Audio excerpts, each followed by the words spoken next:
दुनिया भर को इंटरनेट से जोड़ने के लिए महासागरों में करीब 12,07,000 किलोमीटर लंबी केबल बिछाई गई है। अभी समुद्र के नीचे करीब 426 सबमरीन केबल्स है, जिनकी कुल लंबाई लगभग 13 लाख किलोमीटर है। गूगल, माइक्रोसॉफ्ट और फेसबुक जैसी बड़ी इंटरनेट कंपनियां इन्हें बिछाती हैं। कई बार समुद्री शार्कों ने इन केबल्स को चबाने की कोशिश की है। इसके बाद केबल्स के ऊपर शार्क प्रूफ वायर रैपर लगाना शुरू किया गया। ये केबल लंबे तारों की तरह होते हैं जो दुनिया भर के विभिन्न देशों को इंटरनेट से जोड़ते हैं। 99% दुनिया में कम्युनिकेशन और डेटा ट्रांसफर समुद्र के नीचे बिछी कम्युनिकेशन केबल्स के जरिए ही होता है। इन केबल्स को सबमरीन कम्युनिकेशन केबल कहते हैं। लेकिन क्या आप जानते हैं इंटरनेट केबल का ये जाल कैसे काम करता है और यह केबल आधुनिक जीवन के लिए कैसे और कितनी महत्वपूर्ण है? मारिया नाम की इस केबल का वजन 24 नीले व्हेल के समान है। वैसे आपको बता दें कि इनमें से एक केबल को बिछाने में करीब 3 से 400 करोड़ डॉलर का खर्च आता है। यह केबल किसी अन्य मोटे केबल की तुलना में पतले होते हैं। यह केबल सुरक्षात्मक जेली, प्लास्टिक शीट और तांबे के तारों की परतों में लिपटे होते हैं। लेकिन अपने पतले आकार के साथ भी ये केबल अविश्वसनीय रूप से 100 गीगाबाइट प्रति सेकंड डेटा भेज सकते हैं और आने वाले नए केबल तो 400 गीगाबाइट प्रति सेकंड डेटा भेजने में सक्षम है। लेकिन यह इतनी तेज और इतना ज्यादा डेटा भेज कैसे पाते हैं?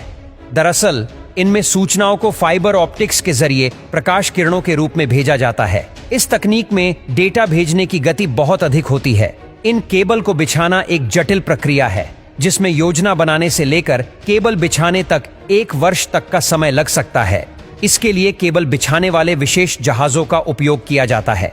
इसमें केबल्स को विशाल बेलनाकार ड्रमों पर लपेटा गया होता है। इस विशेष जहाजों की मदद से लगभग 10 किलोमीटर प्रति घंटे की गति से केबल बिछाए जाते हैं। ये जहाज सुरक्षित रास्तों से होकर गुजरते हैं और ऐसे स्थानों से बचते हुए चलते हैं जहां ज्वालामुखी या भूकंप इत्यादि का खतरा बना रहता है। किंतु फिर भी दुर्घटनाएं तो हो ही सकती हैं और होती भी है।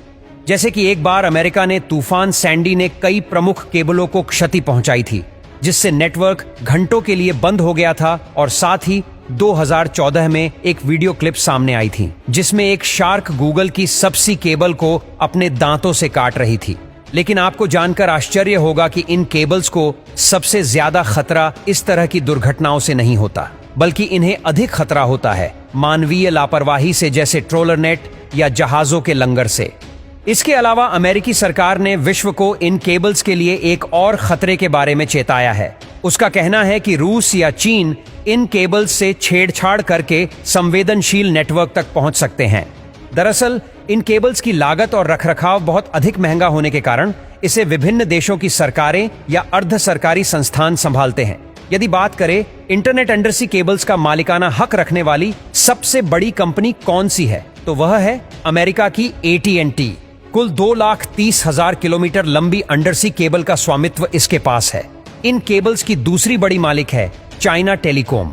इसके अलावा अन्य केबल्स के 50 अलग अलग मालिक हैं, जिनमें कुछ टेक फर्म्स हैं, कुछ स्थानीय सरकारी एजेंसियां हैं और कुछ बिजनेस है। समुद्र के नीचे बिछी इन केबल्स के लिए ज्यादातर निवेश जिन कंपनियों से आया है वह है फेसबुक, गूगल और अमेजॉन। यह कंपनियां अटलांटिक, प्रशांत और हिंद महासागर को पार करने वाले केबल के विशाल हिस्सों की मालिक हैं। यह इन्हीं के जरिए अपने डेटा सेंटर्स को जोड़ती है और प्रयास करती है कि ज्यादा से ज्यादा लोगों तक पहुंच सके। इंटरनेट का समुद्र के नीचे बिछी इन केबल्स का जाल अपने आप में एक आकर्षक दुनिया है। हमारा जीवन बहुत तेजी से समुद्र में छिपी इन तारों पर निर्भर होता जा रहा है।